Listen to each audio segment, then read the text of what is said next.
മാന്യ സദസ്സിന് വന്ദനം. ബഹുമാനപ്പെട്ട ജഡ്ജസ്, എൻ്റെ പ്രിയ കൂട്ടുകാരെ, എല്ലാവർക്കും നമസ്കാരം.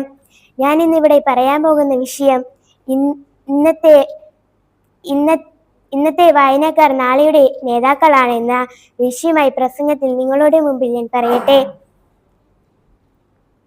വായന എന്ന് പറയുന്നത് വെറും ഒരു വാക്കല്ല, അത് വലിയ ഉയരങ്ങളിൽ എത്താനുള്ള മാർഗമാണ്. വായന മനുഷ്യനെ പൂർണ്ണമാക്കുന്നു എന്ന് ഫ്രാൻസിസ് ബേക്കൺ പറഞ്ഞതുപോലെ, പക്ഷേ വായന മനുഷ്യനെ പൂർണ്ണനാക്കുക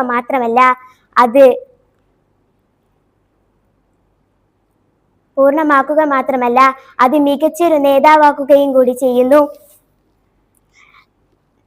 ഇന്നത്തെ വായനക്കാർ നാളെയുടെ നേതാക്കൾ എന്ന ആശയം അർത്ഥമാക്കുന്നത് അതാണ്. നല്ല വായനക്കാർ നല്ല നേതാവാണ്. പക്ഷേ അറിവ് ലഭിക്കാൻ വായനയുണ്ടെങ്കിലേ അറിവ് ലഭിക്കുകയുള്ളൂ.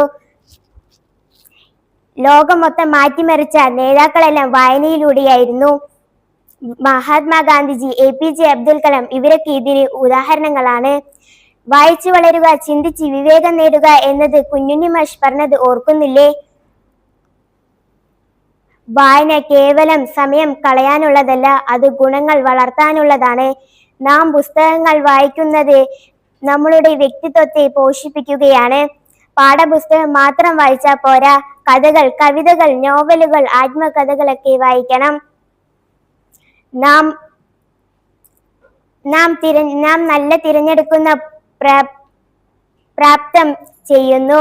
ബാലജ്യോതി എന്ന് പറയുന്നത് ഓരോ കുട്ടികളുടെ കഴിവിനെ ഉള്ളിലോട്ട് വലിച്ച് അതിൽ പ്രോത്സാഹിപ്പിക്കുകയും മത്സരങ്ങളിൽ പങ്കെടുപ്പിച്ച് വിജയിപ്പിക്കുകയും ചെയ്യുന്നു.